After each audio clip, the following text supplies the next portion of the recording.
রাজধানীর মহাখালীর সাততলা বস্তিতে আগুন, পুড়ে গেছে শতাধিক ঘরবাড়ি। ফায়ার সার্ভিসের 17টি ইউনিটের চেষ্টায় নিয়ন্ত্রণে। প্রশাসনের ছত্রছায়ায় থানায় হত্যা মামলা পাল্টে যাচ্ছে 54 ধারায়। পার পেয়ে যাচ্ছে আসামিরা। অভিযোগ ভুক্তভোগীদের। পুলিশের আচরণ অনৈতিক, মন্তব্য আইনজ্ঞদের। মেয়রের পাশাপাশি কাউন্সিলর প্রার্থীদের পদচারণায় মুখর নারায়ণগঞ্জ সিটি। প্রতিশ্রুতির ফুলছড়ি নয়, প্রার্থীর যোগ্যতাকে এগিয়ে রাখছেন ভোটাররা। জরুরি বরাদ্দের পুরোপুরি সুবিধা পাচ্ছেন না নাগরিকরা। অভিযোগ রাজধানীবাসী ও জনপ্রতিনিধিদের। আইনের দোহাই সিটি কর্পোরেশন এবং সরকারের কঠোর নজরদারিতে খাদ্যবান্ধব কর্মসূচির কার্ড ফিরে পেল প্রকৃত দুস্থরা। সব মহলে স্বস্তি। আগামীতে আরও সতর্ক থাকবে খাদ্য বিভাগ।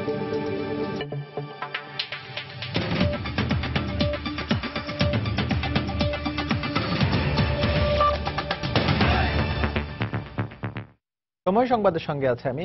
মহাখালীর সাততলা বস্তিতে মাঝরাতে লাগা আগুনে পুড়ে গেছে শতাধিক ঘর। ফায়ার সার্ভিসের প্রায় 17টি ইউনিটের চেষ্টায় আগুন নিয়ন্ত্রণে আসে। তবে আগুন কিভাবে লেগেছে তার খবর জানতে ফায়ার সার্ভিসের পক্ষ থেকে একটি তদন্ত কমিটি গঠন করা হয়েছে। রাত প্রায় 1টা।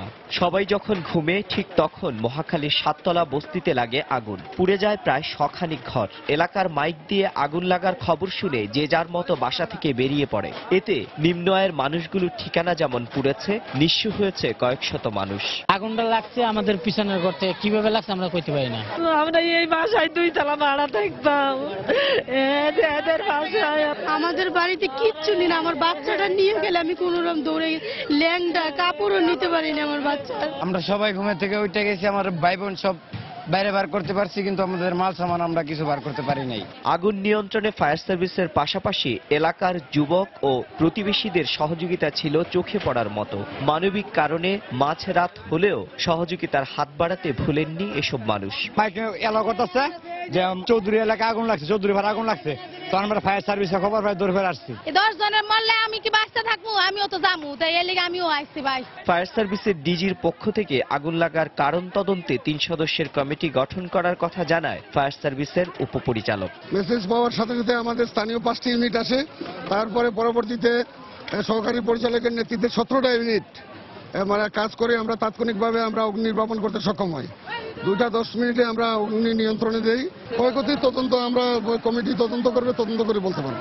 3 সদস্য বিশিষ্ট কমিটি অলরেডি ডিজি মহোদয় করে ফেলছেন। আগুন লাগার প্রায় সোয়া 1 ঘন্টা পর আগুন নিয়ন্ত্রণে আনেন ফায়ার সার্ভিসের 17টি ইউনিট। ইমার আমিন, সময় সংবাদ, ঢাকা। নিম্ন আদালতের বিচারকের আচরণ ও শৃঙ্খলা বিধির বিষয়টি 15 জানুয়ারির মধ্যে পুনরায় গ্যাজেট আকারে প্রকাশের নির্দেশ দিয়েছেন আপিল বিভাগ। এ বিষয়ে সাংবাদিকদের ব্রিফ করছেন অ্যাটর্নি জেনারেল মাহবুবে আলম। আদালত প্রাঙ্গণে আছেন রিপোর্টার আফজাল হোসেন। বিস্তারিত জানতে চলে যাচ্ছি তার কাছে। ইকবাল, দীর্ঘদিন ধরে কিন্তু আলোচিত মাজদার হোসেন মামলার যে শুনানি চলছিল আপিল বিভাগে, তো সেই মাজদার হোসেন মামলার প্রেক্ষাপটেই মূলত এই বিচার বিভাগ পৃথকীকরণ করা হয়েছিল এবং সেই মাজদার হোসেন মামলার বেশ কিছু সুপারিশ এবং নীতিমালা সুপ্রিম কোর্টের আপিল বিভাগ দিয়ে দিয়েছিলেন এবং বলেছিলেন যে এই মাজদার হোসেন মামলার রায়টি পুরোপুরি বাস্তবায়ন করা গেলেই মূলত বিচার বিভাগ সম্পূর্ণ স্বাধীনভাবে কাজ করতে পারবে এবং নিম্ন আদালতের বিচারকরা স্বাধীনভাবে কাজ করতে পারবে এবং বিচারকদের নিয়োগ, পদোন্নতি থেকে শুরু করে সবকিছুই স্বাধীনভাবে কাজ করবে। তো তারই ধারাবাহিকতায় মূলত সুপ্রিম কোর্টের আপিল বিভাগ নিম্ন আদালতের বিচারকদের আচরণবিধি এবং শৃঙ্খলা বিধি কি হবে এটি আইন মন্ত্রণালয় চূড়ান্ত করেছিলেন এবং সেই আইন মন্ত্রণালয়ে কিছু সুপারিশ সহ সুপ্রিম কোর্টের আপিল বিভাগ সেটি আইন মন্ত্রণালয়ে পাঠিয়ে দিয়েছিলেন এবং আইন মন্ত্রণালয়কে বলা হয়েছিল যে এই যে নিম্ন আদালতের বিচারকদের যে আচরণ এবং শৃঙ্খলা বিধি গেজেট আকারে প্রকাশ করার জন্য।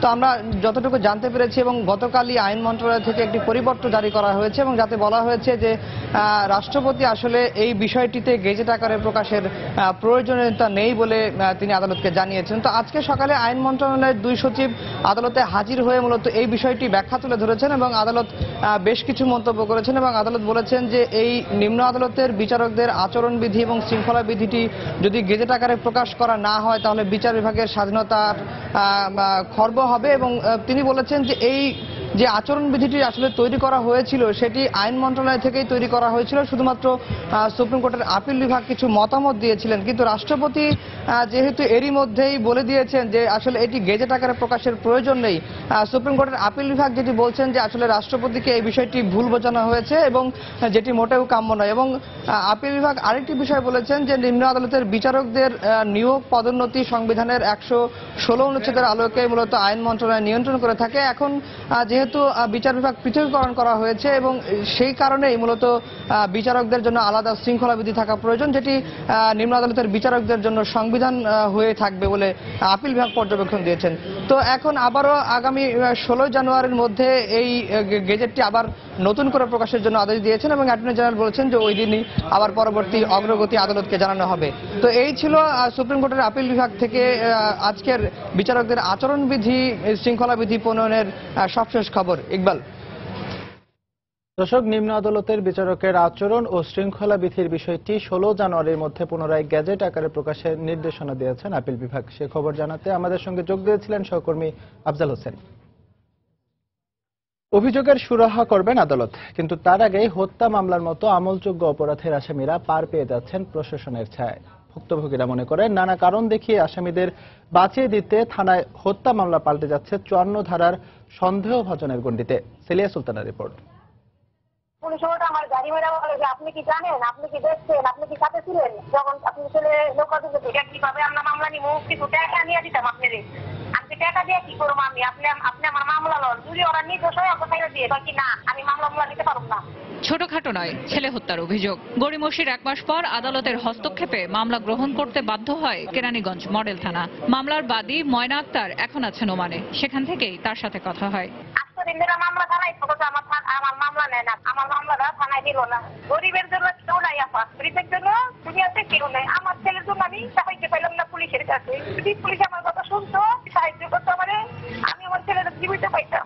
আমি যখন ফোন থেকে জিজ্ঞেস থেকে আমার পুরো ফোন টাকা দেয়, ফোন টাকা দেওয়া, তখন হয়তো মোবাইল আমার কাছে ছিল আপা, কিন্তু পুলিশে আমার কোনো কথা শুনল না। ময়না আক্তারের মামলার কাগজপত্র পাওয়া গেল, সে হিসেবে 6 মে হত্যা করা হয় সাগরকে। লাশ পাওয়ার পরও পুলিশ অভিযোগ না নেয় হত্যার 6 দিন পর আদালতের শরণাপন্ন হন তারা। 12 জুন আসামিদের হত্যা মামলায় গ্রেফতারের আদেশ দিলেও তার 10 দিন পর মামলা নেয় পুলিশ। এর মধ্যে আসামিদের 54 ধারায় জনরোষানল থেকে বাঁচানোর কথা জানিয়ে সন্দেহভাজন হিসেবে আটক দেখানো হয়, আর তাতে আসামিরাও পেয়ে যায় জামিন। পোস্টমর্টেমের ফাইনাল রিপোর্টে বলা হয়, কেমিক্যাল রিপোর্টে হঠাৎ মৃত্যুর কোনো উপসর্গ পাওয়া যায়নি, তাই অধিকতর তদন্তের প্রয়োজন রয়েছে। এ বিষয়ে কেরানীগঞ্জ মডেল থানায় গেলে ভারপ্রাপ্ত কর্মকর্তা জানান পানিতে ডুবায় কিসের কেস হবে, আর জানিয়ে দেওয়া হয় থানার সর্বোচ্চ ক্ষমতাধর হিসেবে মামলা নেয়া বা না নেয়ার ক্ষমতাও রয়েছে ভারপ্রাপ্ত কর্মকর্তার।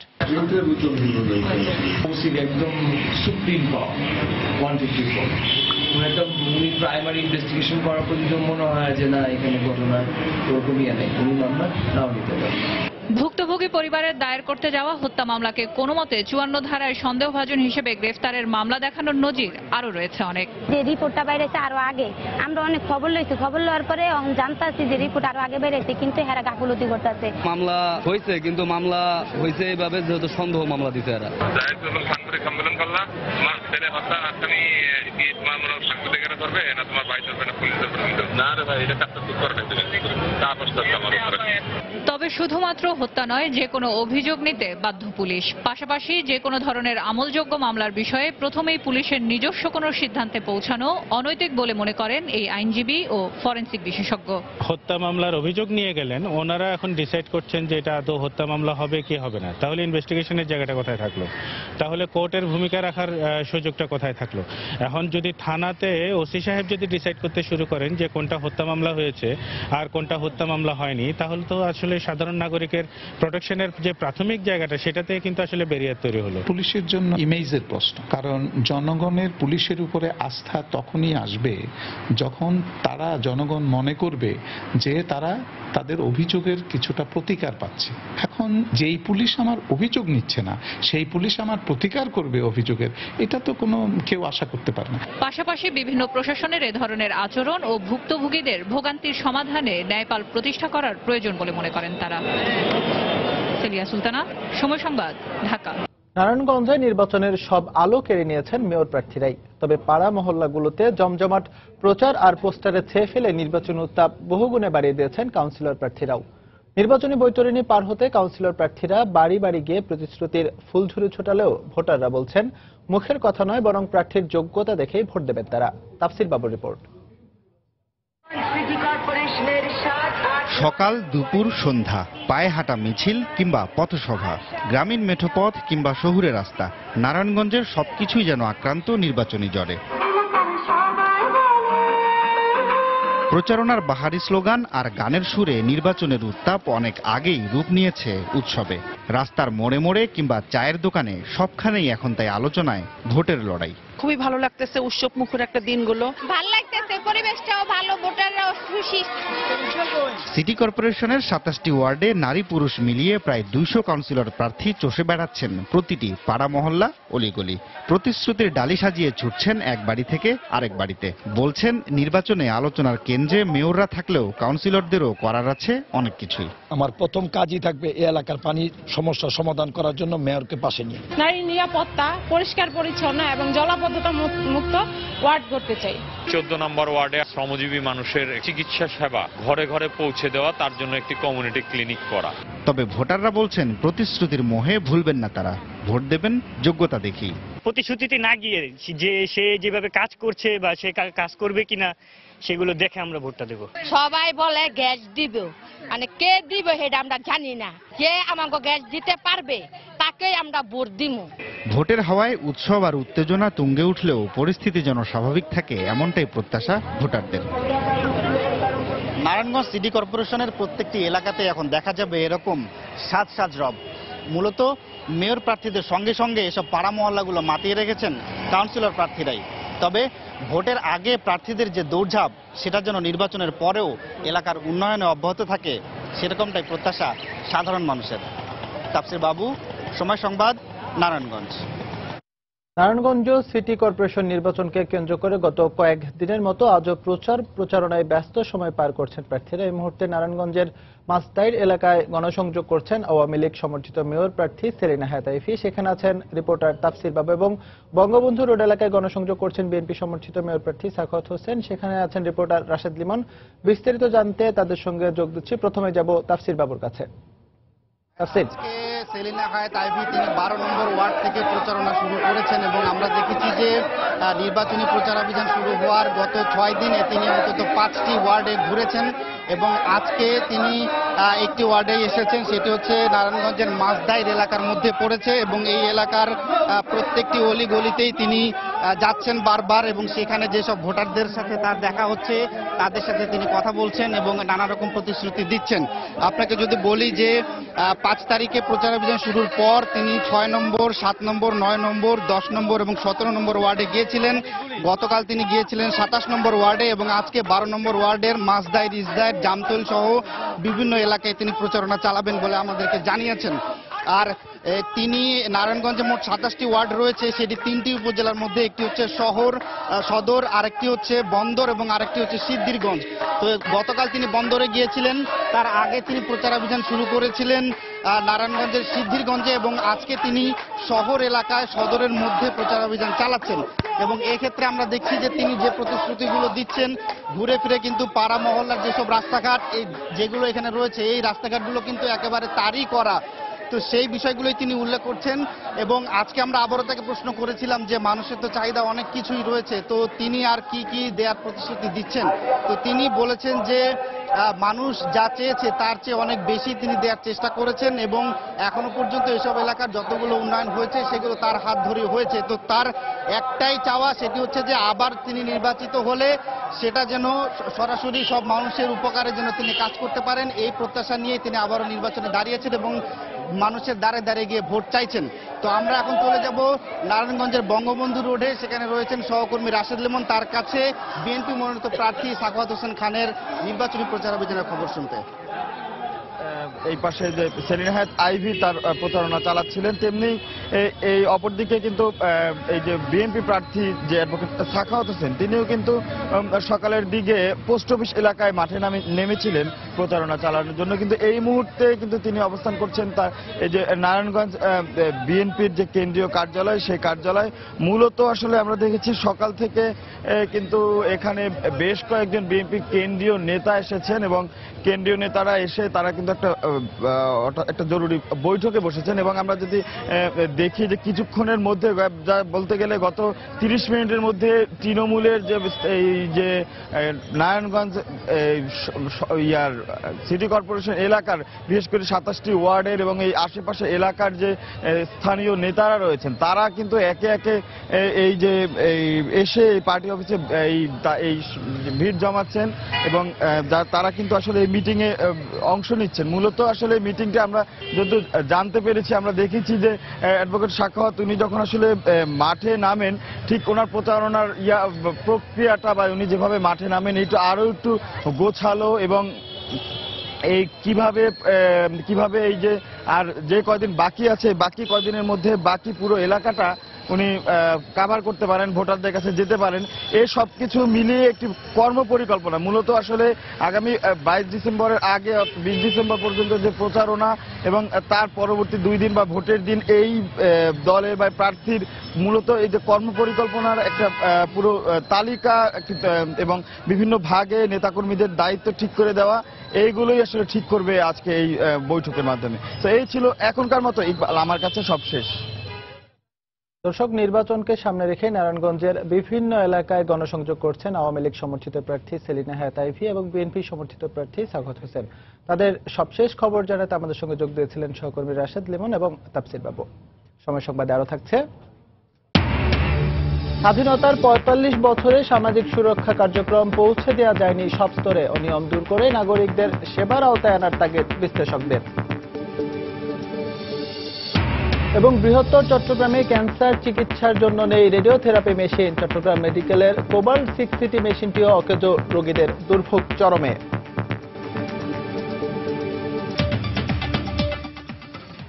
সিটি কর্পোরেশনের জরুরি বরাদ্দের পুরোপুরি সুবিধা পাচ্ছেন না নাগরিকরা, এমন অভিযোগ রাজধানীবাসী ও জনপ্রতিনিধিদের। তাদের দাবি 7-8টি ওয়ার্ড মিলিয়ে মাত্র একজন টার্ম ঠিকাদার নিয়োগ করায় রাস্তা, ড্রেন ও গলিপথে সংস্কার কাজ যথাসময়ে করা সম্ভব হয় না। সিটি কর্পোরেশন বলছে আইন পরিবর্তনের বিষয়টি সময় সাপেক্ষ হওয়ায় আপাতত ঠিকাদার সংখ্যা ও অর্থ বরাদ্দ বাড়ানোর উদ্যোগ নেওয়া হয়েছে। মিজানুর রহমান কবিরের রিপোর্ট।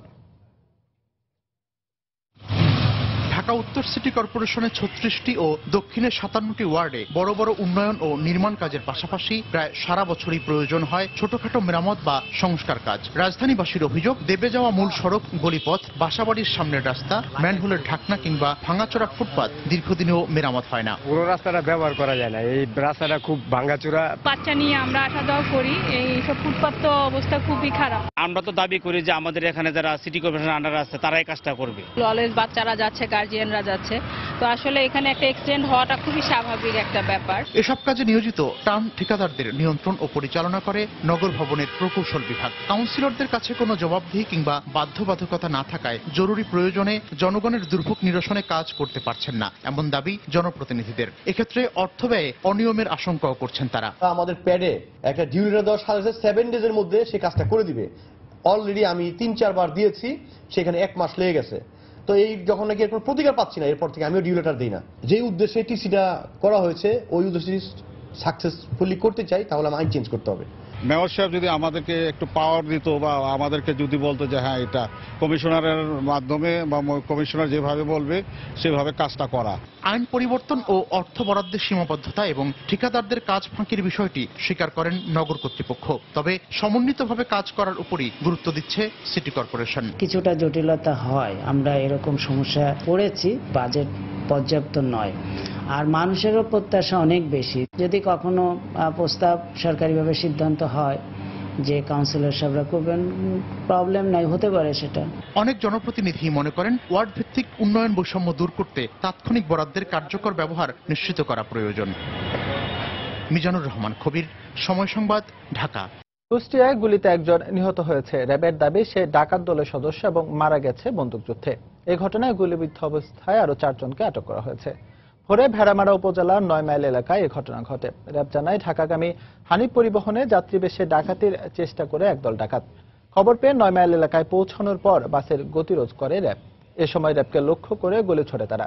আত্মরক্ষার্থে র্যাবও পাল্টা গুলি চালালে 5 জন গুলিবিদ্ধ হয়। তাদের উদ্ধার করে কুষ্টিয়া মেডিকেলে নেওয়া হলে সালাম নামে একজনকে মৃত ঘোষণা করেন চিকিৎসক।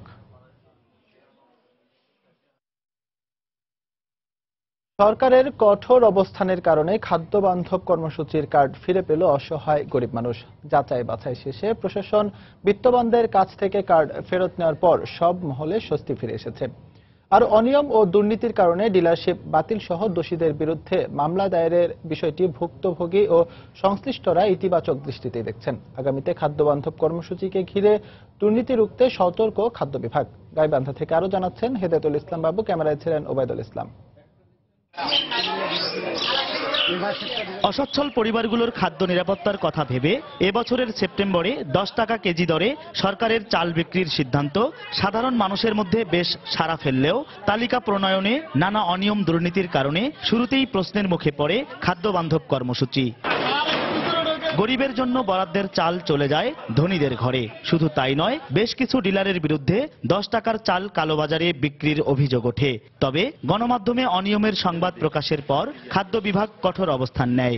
গাইবান্ধা জেলায় যাচাই বাছাই শেষে 16,431টি কার্ড বাতিল করে প্রকৃত দুস্থদের মধ্যে বন্টন করা হয়। এতে সাধারণ মানুষের মধ্যে স্বস্তি ফিরে এসেছে। আমি তো প্রথম কার্ড পাইনি, পরবর্তীতে অন্য ধরনের দিয়েছিল, সেই কার্ড দিয়ে করিয়া আমাকে পরবর্তী দিছে। তাতে গরিব মানুষের অনেক উপকার হয়েছে। 10 টাকা করে চালের কেজি পাচ্ছি, আর মনে হয় বাজারে 35-40 টাকা কেজি। এখনো কিছু কিছু কার্ড দেখা যাচ্ছে যে বড় লোকদের নামে আছে। জনপ্রতিনিধিদের পাশাপাশি সচেতন মহলও সরকারের এমন সিদ্ধান্তকে ইতিবাচক দৃষ্টিতেই দেখছেন। এই নিরীহ লোকগুলো সারা বছর যদি এই বছরের 12 মাসেই চাল পায় তাহলে এরা আরো বেশি উপকৃত হবে। যারা এই সমস্ত করেছিলেন তাদেরকেও স্মরণ করিয়ে দিল ভবিষ্যতে যারা তারা এই ধরনের কোনো কর্মকাণ্ড করতে না পারে। খাদ্য বিভাগ বলছে আগামী বছর থেকে খাদ্য বান্ধব কর্মসূচি শতভাগ দুর্নীতিমুক্ত করতে এখন থেকেই কাজ শুরু হয়েছে। এই কার্ডগুলো আরো যাচাই বাছাই করব। যদি কোনো সচ্ছল ভোক্তা পাওয়া যায় তাদের কার্ড বাতিল করে আমরা পুনঃস্থাপন করব। আশা করি মার্চ মাসে যখন এই কর্মসূচি চালু হবে 100% সচ্ছলভাবে আমরা এই কাজটা করে যাব। গাইবান্ধা জেলায় খাদ্য বান্ধব কর্মসূচির আওতায় মোট ভোক্তার সংখ্যা 1,17,237 জন। অনিয়মের অভিযোগে এ পর্যন্ত 3 জন ডিলারের লাইসেন্স বাতিল এবং দায়ের করা হয় 4টি মামলা। হেদায়েতুল ইসলাম বাবু, সময় সংবাদ, গাইবান্ধা। সময় সংবাদে আরো থাকছে, নিউ ইয়র্কের সিটি আইডি প্রাপ্ত অভিবাসীদের তথ্য ট্রাম্প প্রশাসনকে দেয়া হবে না ঘোষণা মেয়রের। অভিবাসীদের সব ধরনের নিরাপত্তা নিশ্চিতের আশ্বাস। দুর্নীতির নানা সূচকে একটু একটু করে এগিয়ে স্বাধীনতার 45 বছরে বাংলাদেশ পেয়েছে নিম্ন মধ্যম আয়ের দেশের স্বীকৃতি। প্রান্তিক জনগোষ্ঠীর কল্যাণে নানা সুরক্ষা কার্যক্রম থাকলেও তা ঘুরপাক খাচ্ছে গতানুগতিকতার মধ্যে। তাই বেকার ভাতা, সব স্তরে পেনশন বা বিনামূল্যে স্বাস্থ্যসেবার রাষ্ট্রীয় নিশ্চয়তা পাওয়ার মতো কল্যাণ রাষ্ট্রের ধারণা থেকে আছে অনেক দূরে। বিশ্লেষকরা বলছেন সব স্তরের মানুষের সামাজিক সুরক্ষা নিশ্চিত করতে এখনই নিতে হবে দূরদর্শী পদক্ষেপ। সাজিদ রাজুর রিপোর্ট। নারায়ণগঞ্জের রূপপুর উপজেলার অশীতিপর বৃদ্ধ আব্দুস সালাম নিঃসন্তানে প্রবীণের রাত কাটে অন্যের বাড়িতে। সরকারি বয়স্ক ভাতায় প্রয়োজন মেটে না, তাই জীবনের শেষ বেলায়ও এমন খাটুনি। বাড়ি যাগো বাড়ি ছাই হেরা আছে। আপনার ছেলে মেয়ে? আরে না, যাদের ঘর আছে, সন্তান আছে, তাদেরও জীবিকার তাগিদে বের হতে হয় বাধ্য হয়ে। সরকারি ভাতার অপ্রতুলতা সহ জানালেন নানা অনিয়ম দুর্নীতির কথা। তাই শেষ জীবনে অন্ন, বস্ত্র, চিকিৎসার জন্য নির্ভরতা সন্তানদের উপরই। আজকাল ঘুষের দাম না জানেন না, ঘুষ খায় আরেক দুজনে দিয়ে ফেলায়। আগে পরিশ্রম করেছি, যদি না করি তো বয়ে পারতাম না। দেশ মধ্যম আয়ের স্বীকৃতি পেলেও শহুরে মধ্যবিত্ত চাকুরিদের নিরাপত্তা কতটুকু? দেখা যাচ্ছে আজকে আমার চাকরিটা চলে গেল, তখন আমি কিভাবে কি করবো? দেখা যাচ্ছে আমার যদি ব্যাকগ্রাউন্ড ভালো থাকে, ফ্যামিলি ব্যাকগ্রাউন্ড, হয়তো বা আমি টুডে টুমোর একটা কিছু করতে পারবো, কিন্তু যার ব্যাকগ্রাউন্ড ভালো না থাকবে সে কি করবে?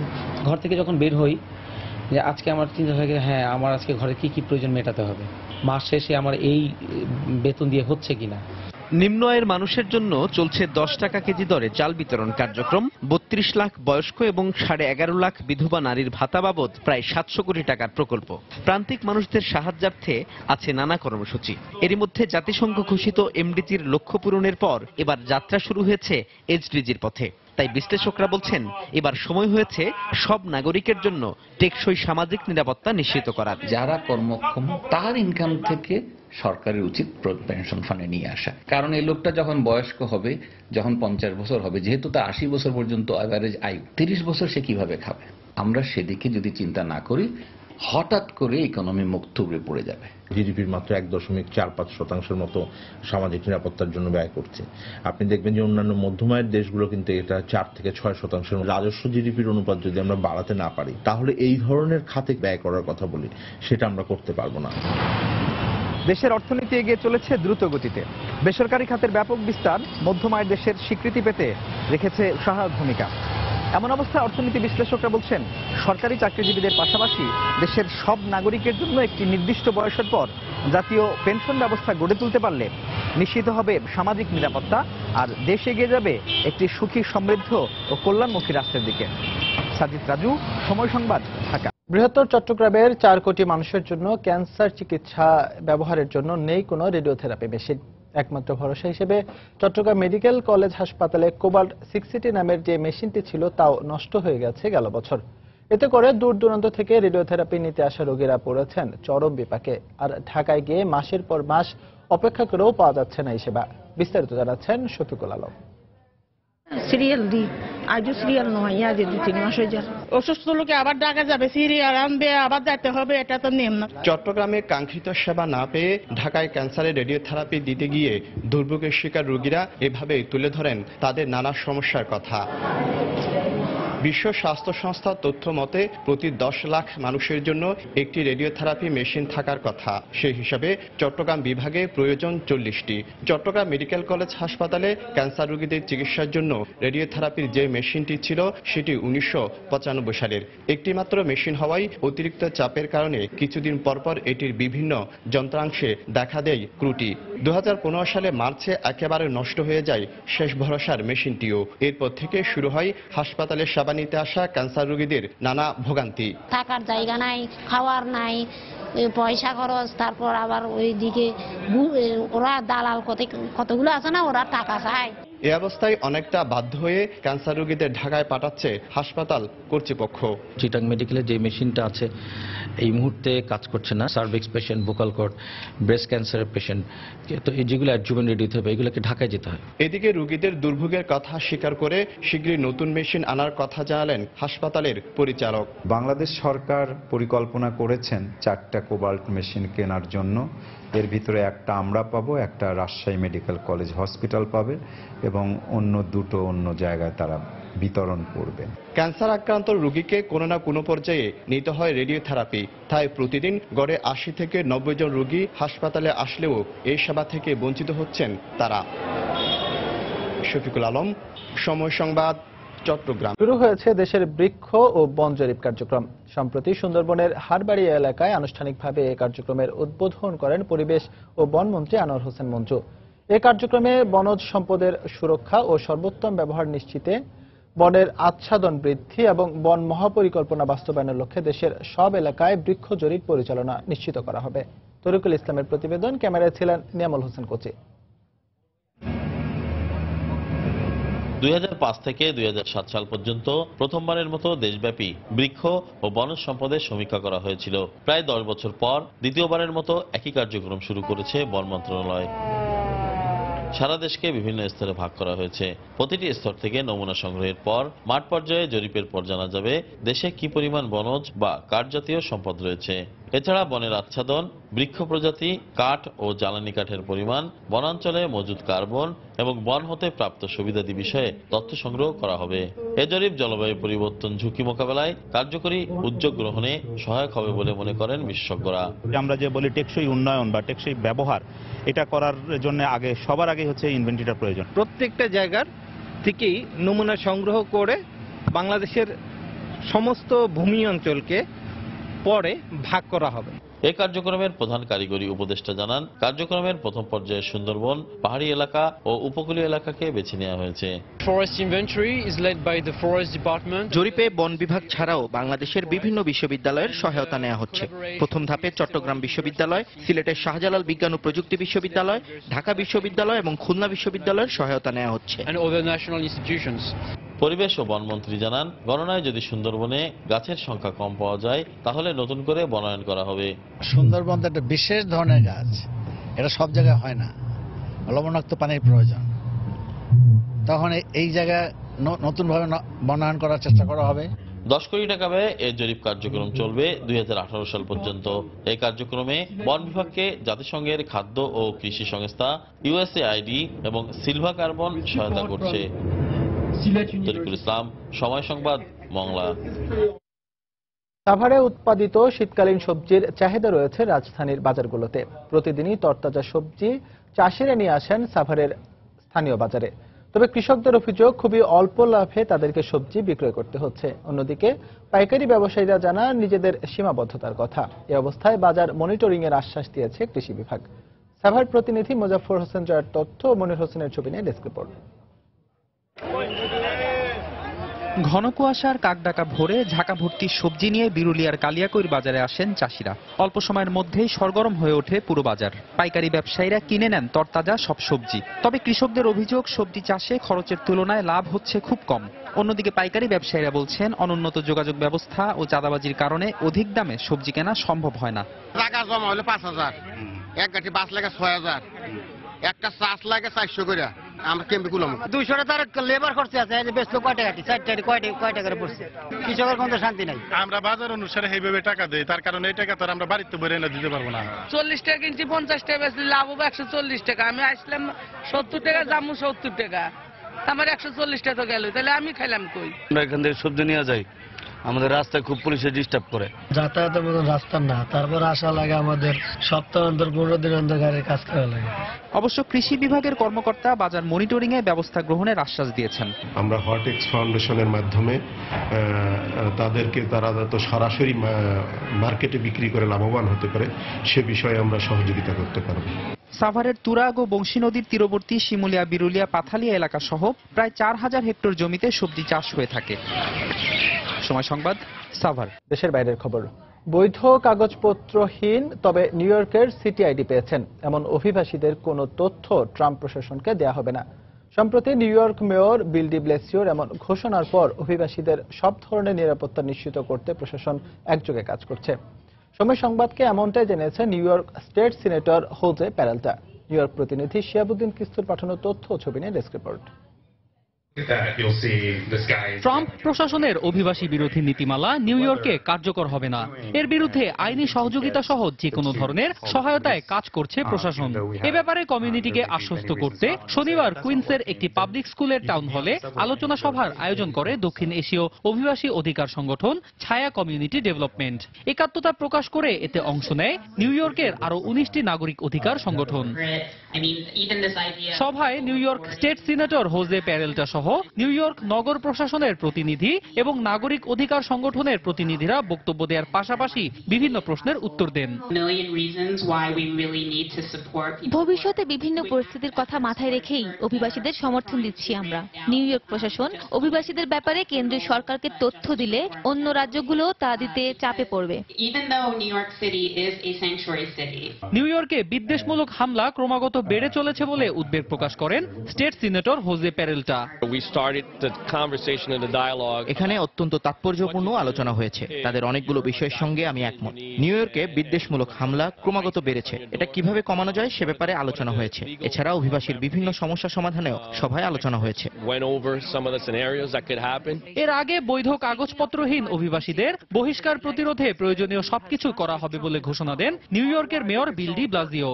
সম্প্রতি নবনির্বাচিত মার্কিন প্রেসিডেন্ট ডোনাল্ড ট্রাম্পের সঙ্গে দেখা করে অবৈধ অভিবাসী বিরোধী অভিযান বিষয়ে তাকে সতর্কও করেন ব্লাজিও। সময় সংবাদ, নিউ ইয়র্ক। যুক্তরাষ্ট্রের প্রেসিডেন্ট নির্বাচনে জয়লাভের ক্ষেত্রে রাশিয়ার হস্তক্ষেপ সংক্রান্ত সিআইএর প্রতিবেদনকে হাস্যকর বলে মন্তব্য করেছেন ডোনাল্ড ট্রাম্প। ফক্স নিউজকে দেয়া এক সাক্ষাৎকারে ট্রাম্প এই প্রতিবেদনকে আরেকটি অজুহাত উল্লেখ করে এর কোনো কথাই তিনি বিশ্বাস করেন না বলে সাফ জানিয়ে দেন। এটি আদৌ সিআইএ এর প্রতিবেদন কিনা তা নিয়েও প্রশ্ন তোলেন ট্রাম্প। ডেমোক্রেটরা বড় ব্যবধানে পরাজয়ের গ্লানি থাকতে এ ধরনের অপচেষ্টা চালাচ্ছে বলে উল্লেখ করেন তিনি। সম্প্রতি যুক্তরাষ্ট্রের কেন্দ্রীয় গোয়েন্দা সংস্থা সিআইএ তাদের মূল্যায়ন প্রতিবেদনে মার্কিন প্রেসিডেন্ট নির্বাচনে ট্রাম্পকে জয়ী করতে রাশিয়ার হস্তক্ষেপের বিষয়টি উল্লেখ করে। এর আগে ডেমোক্রেট জাতীয় সম্মেলনে ইমেইল ও হিলারি ক্লিন্টনের ঘনিষ্ঠ সহযোগের তথ্য হ্যাক করে রাশিয়া মার্কিন নির্বাচনকে প্রভাবিত করার চেষ্টা করেছিল বলে অভিযোগ ওঠে, যদিও ট্রাম্প শুরু থেকেই তা অস্বীকার করে এসেছেন। যুক্তরাষ্ট্রের এক চীন নীতি বহাল রাখার বিষয়ে প্রশ্ন তুলেছেন নবনির্বাচিত প্রেসিডেন্ট ডোনাল্ড ট্রাম্প। ফক্স নিউজকে দেয়া এক সাক্ষাৎকারে ট্রাম্প বলেন, বাণিজ্য সহ অন্যান্য খাতে যুক্তরাষ্ট্র চীনের কাছ থেকে যেহেতু কোনো ছাড় পাচ্ছে না, তাই এই নীতি বহাল রাখার কোনো কারণ নেই। ট্রাম্প আরও বলেন, দক্ষিণ চীন সাগরে সামরিক শক্তি জোরদার, উত্তর কোরিয়া ইস্যু বা মুদ্রার দাম কমানোর ক্ষেত্রে চীন কখনোই যুক্তরাষ্ট্রের কথা ভাবেনি। 1979 সাল থেকে তাইওয়ান ইস্যুতে চীনের অবস্থানের প্রতি সমর্থন জানিয়ে আসছিল যুক্তরাষ্ট্র। তাইওয়ানকে নিজেদের বিচ্ছিন্ন প্রদেশ হিসেবে মনে করে চীন। সম্প্রতি তাইওয়ানের নবনির্বাচিত প্রেসিডেন্ট সাই ইং ওয়েনের সঙ্গে ট্রাম্পের ফোনালাপ বেইজিং ওয়াশিংটন সম্পর্কে ফাটল সৃষ্টি করে। হোয়াইট হাউস ট্রাম্পের এমন আচরণের সমালোচনা করলেও ট্রাম্প বলেন, চীন নিজ দেশের স্বার্থে মুদ্রার মান কমানো যুক্তরাষ্ট্রের ব্যবসায়ীদের ক্ষতির মুখে পড়তে হয়েছে। যেহেতু চীন যুক্তরাষ্ট্রের কথা ভাবেনি, তাই তিনি কার সঙ্গে কথা বলবেন সেটা নিয়ে বেজিং এর নাক গলানো উচিত হবে না।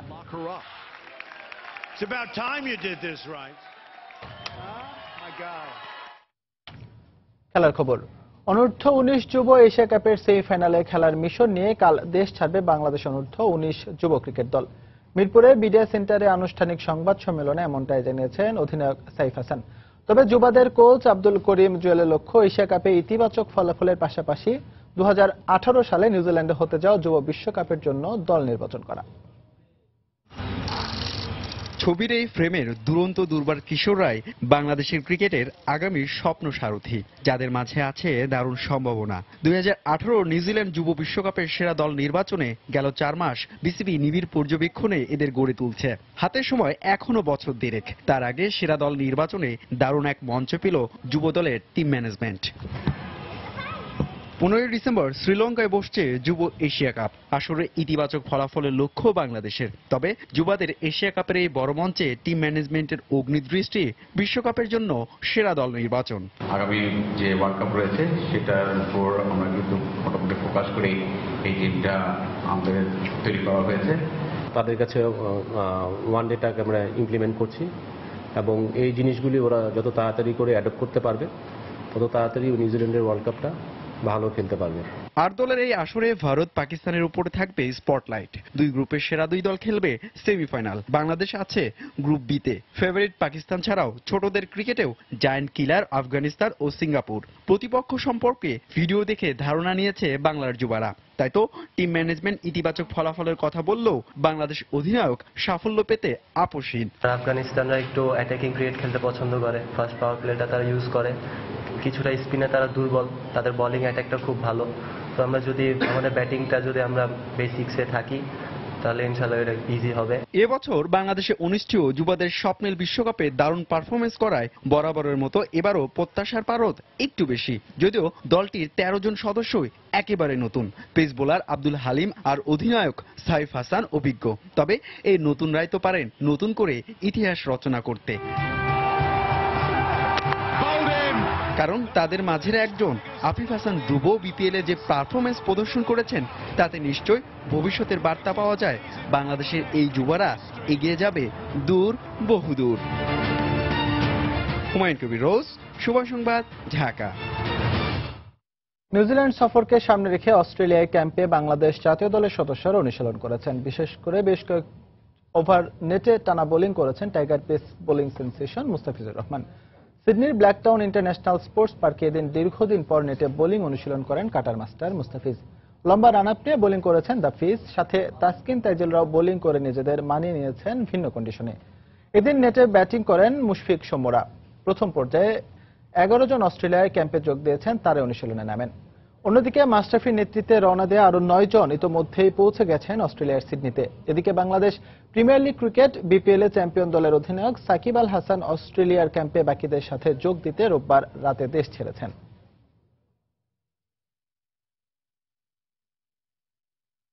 আগামী বছরের ক্রিকেটের ব্যস্ত সূচির কারণে বাংলাদেশের বিপক্ষে টি-20 সিরিজে বিশ্রামে রাখা হতে পারে নিউজিল্যান্ড অধিনায়ক কেন উইলিয়ামসনকে। মাত্রই অস্ট্রেলিয়ার সঙ্গে 3 ম্যাচ ওয়ানডে সিরিজে হোয়াইট ওয়াশ হয়েছে নিউজিল্যান্ড। আগামী 26 ডিসেম্বর বক্সিং ডেতে বাংলাদেশের বিপক্ষে শুরু হবে ওয়ানডে সিরিজ। এছাড়াও আগামী বছর অস্ট্রেলিয়া ও দক্ষিণ আফ্রিকার সঙ্গেও সিরিজ খেলার কথা রয়েছে কিউইদের। বাংলাদেশ, দক্ষিণ আফ্রিকা ও অস্ট্রেলিয়ার সঙ্গে সব মিলিয়ে 11টি ওয়ানডে, 4টি টি-20 ও 5টি টেস্ট ম্যাচ খেলবে নিউজিল্যান্ড। দীর্ঘ এই সূচির কথা মাথায় রেখে অধিনায়ক উইলিয়ামসনকে টি-20 সিরিজে বিশ্রামে রাখার কথা ভাবছে নিউজিল্যান্ড ক্রিকেট বোর্ড। তবে বাংলাদেশের সঙ্গে সিরিজে চোখের ইনজুরি থেকে ফিরেছেন অভিজ্ঞ ব্যাটসম্যান রস টেইলর। এছাড়াও ফিরবেন পেসার ম্যাকলেনেখান ও কোরি অ্যান্ডারসন। ওয়ানডের পর 3 জানুয়ারি শুরু হবে 3 ম্যাচের টি-20 সিরিজ।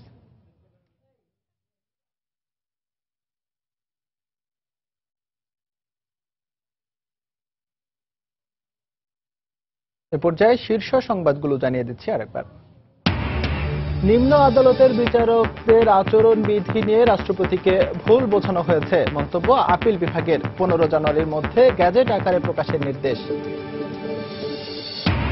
প্রশাসনের ছত্রছায়ায় থানায় হত্যা মামলা পাল্টে যাচ্ছে 54 ধারায়, পার পেয়ে যাচ্ছে আসামিরা। অভিযোগ ভুক্তভোগীদের। পুলিশের আচরণ অনৈতিক, মন্তব্য আইনজ্ঞদের। রাজধানীর মহাখালীর সাততলা বস্তিতে আগুন, পুড়ে গেছে শতাধিক ঘরবাড়ি। ফায়ার সার্ভিসের 17টি ইউনিটের চেষ্টায় নিয়ন্ত্রণে। মেয়রের পাশাপাশি কাউন্সিলর প্রার্থীদের পদচারণায় মুখর নারায়ণগঞ্জ সিটি। প্রতিশ্রুতির ফুলঝুরি নয়, প্রার্থীর যোগ্যতাকে এগিয়ে রাখছেন ভোটাররা। এবং জরুরি বরাদ্দের পুরোপুরি সুবিধা পাচ্ছেন না নগরবাসীরা। অভিযোগ রাজধানীবাসী ও জনপ্রতিনিধিদের। আইনের দোহাই সিটি কর্পোরেশনের। এই ছিল এখনকার মতো। যে কোনো খবর পেতে ভিজিট করুন সময়নিউজ.tv। যে কোনো বাংলা লিংক, রবি ও এয়ারটেল নম্বর থেকে সময় সংবাদের খবর ও অনুষ্ঠান সম্পর্কে জানতে এবং যে কোনো তথ্য সময় সংবাদকে জানাতে ডায়াল করুন 16242 নম্বরে। এছাড়া এইমাত্র পাওয়া খবর আপনার মোবাইল পেতে SMS করুন *BN লিখে পাঠিয়ে দিন 16242 নম্বরে। সঙ্গে থাকুন সময়।